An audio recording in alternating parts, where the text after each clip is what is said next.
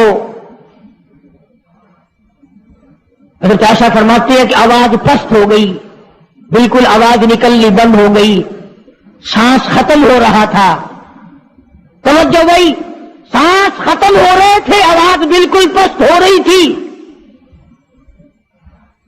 حضرت عائشہ فرماتی ہے کہ لب حرکت کرتے تھے، لب مبارک حرکت کرتے تھے۔ حضرت عائشہ فرماتی ہیں کہ میں نے یہ کان لگا دیا لبوں کے قریب کہ کیا فرما رہے ہیں، فرماتی ہے ایک ہی آواز تھی، ربی حبلی امتی، مولا میری امت کو معاف کر دے، مولا میری امت کو معاف کر دے۔ جس امت کے لیے ساری ساری رات سجدوں میں دعائیں مانگی، آنسو بہا بہا کے دعا مانگی، اور اس آخری وقت میں بھی اس امت کے لیے دعائیں فرما رہے ہیں، اور یہ امت 5 وقت نماز کے لیے تیار نہیں، یہ امت ظلم سے توبہ کرنے کو تیار نہیں، یہ امت حرام کھانے سے توبہ کرنے کو تیار نہیں، یہ امت آج اللہ کے قہر سے بچنے کو تیار نہیں، کیا صورت ہوگی؟ اسی لیے قرآن کریم کے 18ویں سپارے کی ایک آیت آپ کو آخری میں سنا دوں، میدان حشر برپا ہوگا، قیامت کا میدان لگا ہوا ہوگا، جناب مدنی کریم صلی اللہ تعالی علیہ وسلم تشریف لائیں گے اور فرمائیں گے وقال الرسول یا رب ان قوم اتخذوا هذا القرآن مہجورا، یا اللہ یہ وہ لوگ ہیں جنہوں نے میرے قرآن کا مذاق اڑایا، تمسخر اڑایا، ٹھٹھا بنایا، مخول بنایا۔ وَكَذَلِكَ جَعَلْنَا لِكُلِّ نَبِيٍّ عَدُوًّا مِّنَ الْمُجْرِمِينَ، یہ میرے دشمن ہیں جیسے پہلے نبیوں کے دشمن ہوا کرتے تھے، جلال میں ہوں گے، غصے میں ہوں گے۔ محمد عربی صلی اللہ علیہ وسلم جب فرشتے خبردار کریں گے کالی کمری والے تیرے بعد انہوں نے بڑی بدعت پھیلائی، تیری سنتوں کو مٹایا اور بدعت پھیلائی، تیری سنتوں کو ختم کیا اور رواج نئے نئے چلائے، شرک کیا، بدعت کیے، کفر کمایا۔ آج ہم یہ نہیں سوچ پاتے کہ کس طریقے سے اپنا آخری وقت ہونا چاہیے۔ آج اس امت کے لوگوں کو سنت کے مطابق غسل نہیں ملتا، آخری سنت کے مطابق کفن نہیں ملتا۔ میں کہتا ہوں سنت کے مطابق جنازے کے کندھا تبدیل نہیں کیا جاتا، سنت کے مطابق میت کو قبر میں نہیں اتارا جاتا، سنت کے مطابق قبر تو مٹی ڈالنے کا رواج نہیں نہ، اور تو بڑی بڑی تعلیم ڈگریاں حاصل کر لیتے ہو، قبر پر مٹی ڈالنے کی دعا سیکھتے ہوئے پھانسی لگتی ہے، کون سیکھتا ہے؟ یہ چاروں طرف جتنے بوڑھے بیٹھے ہیں سفید داڑھیوں والے، پوچھ کے دیکھو، سوائے 100 میں سے 2 کے 98 کو نہیں آتی، قبر میں میت اتارنے کی دعا نہیں آتی، قبلے کی طرف منہ موڑنے کی دعا نہیں آتی، اور انشاءاللہ آج کل تو ضرورت بھی نہیں، کیوں؟ جنت ہمارے باپ دادا کی چھلانگ لگائیں گے اور پہنچ جائیں گے۔ اس لیے میں یہ بات عرض کر رہا ہوں دکھ کے ساتھ کہ آپ دین کو سیکھتے نہیں، آپ دین کے قریب نہیں آتے۔ آپ محمد عربی صلی اللہ علیہ وسلم کے اگر عاشق ہیں، محبت کرنے والے ہیں، پروانے ہیں، دیوانے ہیں، آؤ پھر یار کی ہر ادا پر جان دو، پھر اس کو سیکھو، پھر اس پہ عمل کرو، تاکہ ساری زندگی سنتوں پہ عمل کرتے کرتے گزر جائے۔ اس لیے قرآن کریم کی جو میں نے آیت تلاوت کی تھی راجہ نصر اللہ کی، اس کا یہی مفہوم ہے، فسبح بحمد ربک، میرے نبی آ جا پھر آپ تسبیح پڑھیں میرے نام کی، واستغفرہ انہ کان توابا۔ اس لیے ہمیں بھی ہر وقت یہ کوشش کرنی چاہیے کہ قرآن کریم کی تلاوت کی عادت بنا لیں، درود شریف کی عادت بنا لیں، لا الہ الا اللہ، لا الہ الا اللہ محمد رسول اللہ، اس کی عادت بنا لیں، سبحان اللہ والحمدللہ ولا الہ الا اللہ واللہ اکبر ولا حول ولا قوت الا باللہ العلی العظیم، اس کی عادت بنا لیں۔ آؤ اس کا فائدہ بتاؤں، حدیث پاک میں آتا ہے جب زبان سے ذکر ہوتا ہے، اللہ کا نام ہوتا ہے اور آدمی قدم رکھتا ہے، زمین کہتی ہے او پیارے تیرے یہ قدم مجھے کب تک نصیب، کتنے دنوں کے بعد ملے؟ زبان تیری ہو اور ذکر میرے اللہ کا ہو، قدم تیرا ہو اور جسم میرا ہو۔ یوں آتا کتابوں میں، زمین گواہی دے گی قیامت کے دن، اس نے مجھ پر سبحان اللہ کہا تھا، اس نے مجھ پر الحمدللہ کہا تھا، اس نے مجھ پر درود پاک پڑھا تھا، اس نے مجھ پر قرآن کی تلاوت کی تھی، اور وہ گواہی بھی دے گی زمین، اس نے مجھ پر زنا کیا، حرام خوری کی، بدماشی کی، اس نے خنزیر کھایا، سور کھاتا رہا دنیا میں۔ ساری چیزوں کی زمین گواہی دے گی، یہ دیواریں، یہ کھڑکیاں، یہ روشن دان، یہ چھت سب گواہی دیں گے، چغلی کی، غیبت کرنے کی، بدکاری کی، تمام چیزوں کی۔ اس لیے اپنی زندگی کا ایک ایک لمحہ قیمتی ہے، قیمتی، اس کی قدر پہچانو، اس میں کچھ کمانے کی کوشش کرو۔ اللہ پاک مجھے اور آپ کو حضور کریم صلی اللہ علیہ وسلم کا جیسے آخری وقت میں نے عرض کیا، ویسے کیسٹ پہلے بھی ہے سفر آخرت نبی صلی اللہ علیہ وسلم کا، اس لیے آخری عرض کر دیا کہ ربیع الاول کا آخری جمعہ تھا۔ اللہ پاک ہم سب کو صحیح معنوں میں غلام بنائے، تابعدار بنائے، عظمت اور محبت حضور کریم صلی اللہ علیہ وسلم کی نصیب فرمائے۔ وآخر دعوانا الحمدللہ رب العالمین۔ پچھلے سیرت کے مہینوں، اسی مہینے کی تازہ تازہ کیسٹیں آپ کو چھیڑ دیا گیا، چھیڑ کے بڑے جلدی ہیں۔